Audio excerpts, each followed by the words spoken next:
Najprej bi želel spomniti, da je Državni zbor julija meseca leta 2015 sprejel novo deklaracijo o zunanji politiki Republike Slovenije. V tej deklaraciji smo kot prvo najpomembnejšo usmeritev napisali, da predstavlja članstvo Republike Slovenije v Evropski uniji naš osnovni politični in vrednostni okvir. Kot drugo najpomembnejšo usmeritev smo zapisali, da predstavlja članstvo Republike Slovenije v zvezi NATO naš osnovni varnostni okvir. In danes ugotavljamo, da že četrto leto zapored v Republiki Sloveniji obrambna, vojaška obramba te naše države in domovine ne deluje. Četrto leto zapored funkcija vojaške obrambe države ne deluje. Na osnovi letnega poročila o pripravljenosti Slovenske vojske v letu 2016, ki ga je pripravil Generalštab Slovenske vojske za predsednika in vrhovnega poveljnika, je le-ta ocenil, da Slovenska vojska torej ni sposobna izvajati funkcije vojaške obrambe. Vsi se zavedamo, da varnostne razmere v strateškem okolju Evropske unije in zveze NATO se spreminjajo se drastično in na slabše. Se poslabšujejo in se bodo poslabševale tudi v prihodnje. V neposredno strateški soseščini je prišlo tudi do vojaških spopadov in do novih oblik vojn, kot je tako imenovana hibridna vojna. Značilnosti takih vojn je, da presegajo meje oboroženih konfliktov in neposredno ogrožajo tudi države daleč od samega vojaškega spopada.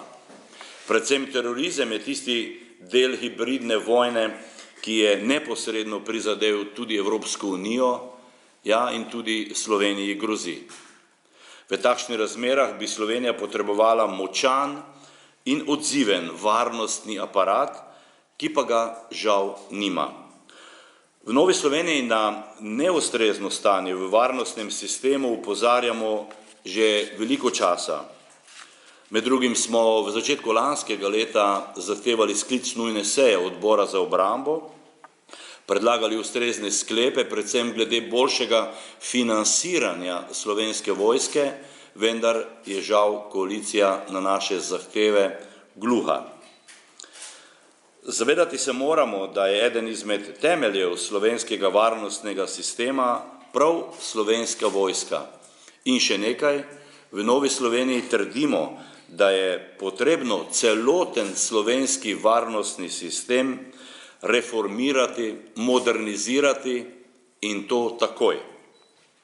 S članstvom v NATO smo se odločili za sistem kolektivne obrambe, ki je za Slovenijo cenejši, saj obrambne zmogljivosti načrtujemo skupaj z ostalimi članicami, zaveznicami v NATO. V NATO smo države, ki nas povezujejo skupne vrednote. S članstvom v NATO pa smo poleg za nas ugodnejše kolektivne obrambe sprejeli tudi obveznosti in občutek imam, da se do teh obveznosti res mačovsko obnašamo in se jih ne zavedamo ali celo ignoriramo.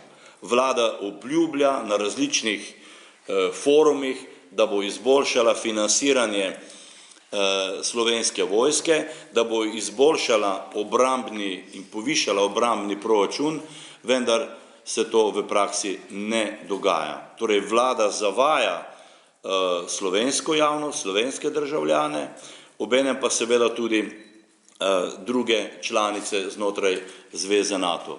Govorimo seveda o tem, da bi morala vsaka država članica zveze NATO, tudi Slovenija, svoj obrambni proračun postaviti nekje na višini 2% bruto domačega produkta in še, kar je zelo pomembno, da bi od tega zagotovila vsaj 20% za investicije.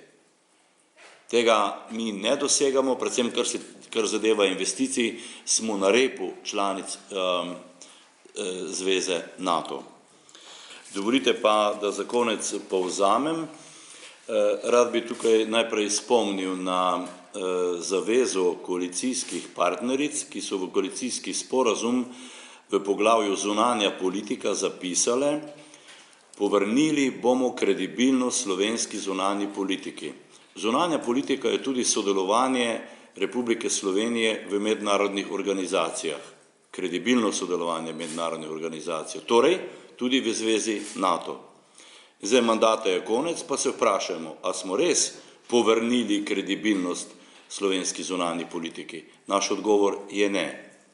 Torej naše poglede na trenutno stanje v Slovenski vojski in priporočila, kako stanje izboljšati, želim strniti v 4 točkah. Prvič, če vlada ne bo sanirala katastrofalnih razmer v Slovenski vojski, bo morala za to tudi odgovarjati. Drugič, pri iskanju politične odgovornosti je možnosti več. Od tistih, ki jih ima v parlamentu na razpolago vsaka opozicijska stranka, do tistih na volitvah, ko ljudje odločajo, komu bodo zaupali svoj glas. Mi potujemo, da bo tudi v Sloveniji prišel čas, podobno kot predvčerajšnjim na Nizozemskem, ko so ljudje rekli stop populizmu. Tretjič, dolžnost ministrice za obrambo, predsednika vlade oziroma celotne vlade je, da zagotavlja varnost vseh ljudi v tej državi. Varnost danes ni zagotovljena. Ponavljam, funkcija vojaške obrambe države in domovine ne deluje oziroma je hudo paralizirana. In četrtič, Nova Slovenija kot konstruktivna in povezovalna politična stranka predlaga, da bi aktualne parlamentarne stranke še pred naslednjimi državnozborskimi volitvami dosegle soglasje in oblikovale dolgoročno zavezo in dogovor, ne glede na razmerje moči po naslednjih volitvah, da bomo za obrambo namenjali več, torej se realno približevali 2% BDP, kot smo zaveznicam tudi obljubili, in da bomo med temi sredstvi več namenjali za nakup opreme, torej se približevali 20% za investicije, kar pomeni, da bo slovenski vojak dobro opremljen in usposobljen tudi za izvajanje najkompleksnejših nalog.